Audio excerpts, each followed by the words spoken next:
the neighborhoods that are along the mile-high and roughly a mile-long stretch of Lomas between I-40 and Lomas are very diverse neighborhoods. So in pretty much every way. So they're a mix of young families, blue-collar professionals, as well as retirees, many of whom have been in their homes for decades. And we also have quite a cultural mix in the area. So the Mile High District, what we refer to as Mile High District, really encompasses 3 different neighborhood associations. And we have a long history of collaboration. Because of the unique features that are within each of our neighborhoods that really serve the broader area. So I live in the Mile High Neighborhood Association, which was formerly Fair Heights, and our neighborhood was built in the early 1950s as kind of a progressive, trendy, mile-high medallion homes. It was live better electrically. That was how they advertised it.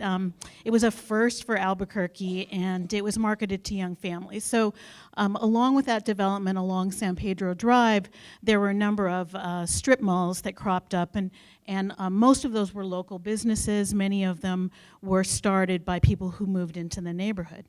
So some of those storefronts and businesses have changed, but that local kind of eclectic business ambiance still remains. So I told Darcy I was going to say this, but in a document that was written a few years ago when the Mile High neighborhood leaders were meeting with the city, the Mile High District was poetically described as a quintessential island of Main Street, USA, within a growing urban sea.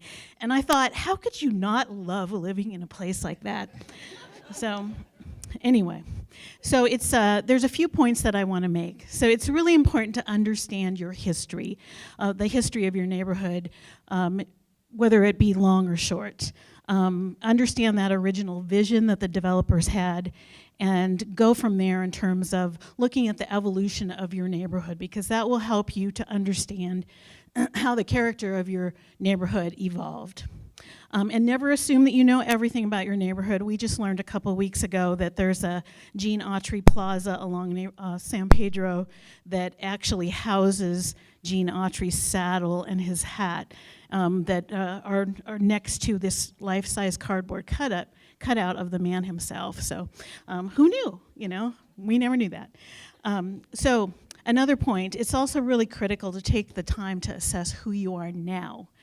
As a neighborhood. Really think about the things that people living there now like about the neighborhood, the things that are valued by the businesses, the people who patronize the businesses, because that can really help you create a vision of what you want in the future. Another really key point that Darcy and I really wanted to make is not to focus entirely all your attention on attacking the problems, which might be more visible in your neighborhood, but really look at your assets.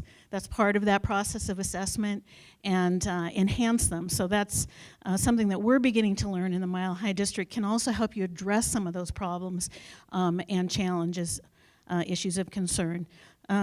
Because when neighbors, as someone else here has already mentioned, get to know each other, and they have an opportunity to ask questions and get answers, and when the businesses feel that they're really valued by the neighborhood and that they're considered part of the neighborhood, then your vision will really become a neighborhood shared vision.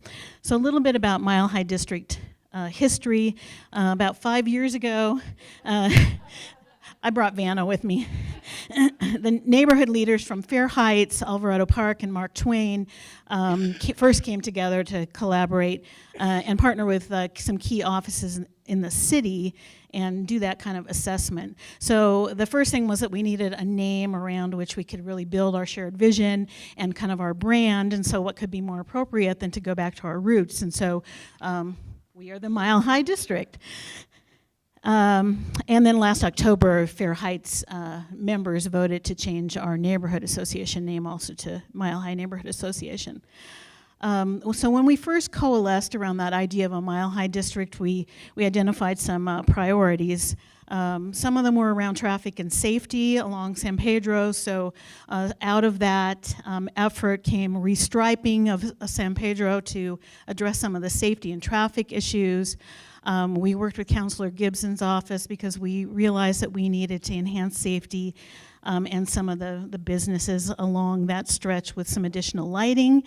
One thing I will say, another lesson learned is things always take longer than you think they're going to, and you have to be really aware of procedural and personnel changes along the way, but you have to be proactive and be that squeaky wheel. Eventually we did get the lighting. We have some beautiful new lights along San Pedro. We were also looking at ways to make our neighborhood more pedestrian, bike friendly. So out of that effort, we have some new bike boulevards and a hawk light, some other features in the neighborhood. Also part of that was that effort to create an identity as the Mile High District. So we've been going still through that process of looking at where we've been, what we have, who we are and who we want to be. So part of that has been looking at the things that we really value and that make us unique. So we realized that we have some kind of unique dining and food experiences in our neighborhood, things that we could market and that we want to continue. We have some health and wellness and fitness, a lot of businesses that focus in that area. And we still have a lot of locally owned businesses in our area and family friendly. So those are things that hopefully moving forward can contribute to our shared vision. So I know I'm going to run out of time here. But last year in March, when the Office of Neighborhood Coordination was going through some restructuring and we were coming together, Sarah and Vicente came to our District 7 coalition meeting. And they talked about their vision for what ONC could do to help neighborhoods and then serve as a partner. So we took them up on that. So we had a meeting with Sarah, and I think Vanessa was also, I think maybe you were at that meeting as well. After that meeting, we started talking about, well, how could ONC help us kind of coordinate some meetings among our neighborhood association boards to maybe speed up the efforts to try to achieve our shared vision. So the presidents of our 3 neighborhood associations, along with Fair West, which also borders San Pedro, but it's in a different district, we started meeting to get to know each other, talk about what our shared concerns were and what the things were that we thought were strengths. ONC helped us put together an initial 4 neighborhood association meeting in May last year, and we identified 3 priority areas to talk about. One was crime prevention and public safety, another was business engagement, and the other one was board roles and responsibilities. So I think that was really productive. We had another meeting, a second meeting in November, where we focused on crime prevention and what we could do as neighborhood associations to proactively address that. And hopefully we'll have another one in the spring working with ONC. So I would encourage you to all make ONC your new best friend. Don't try to reinvent the wheel too. There are a lot of resources out there that every day I'm becoming more aware of those things. One other point I want to make is that it's really important to bring as many stakeholders to the table as you can, even though it can make things challenging. It's really important to get buy-in and that perspective. You got to make sure you're talking more than one time, that you continue to do that. It gives you a lot of opportunities for things like fundraising, and Darcy can probably talk more about that, but it's really allowed us to do things like creating a farmer's market in Alvarado Park. I think this is the fourth year of the farmer's market. We just collaborated to get an architecture learning grant from and kids grant from the county, things like that. So I think those are all really key things. I just also wanted to say that you need to make sure that things you're working on are really widely felt. throughout your neighborhood, but they're deeply felt by at least a core group of people who are willing to work with you, because things will work a lot faster and be a lot less frustrating if you have a team of people working with you. It is a lot of work to work towards a shared vision, but it's also a lot of fun.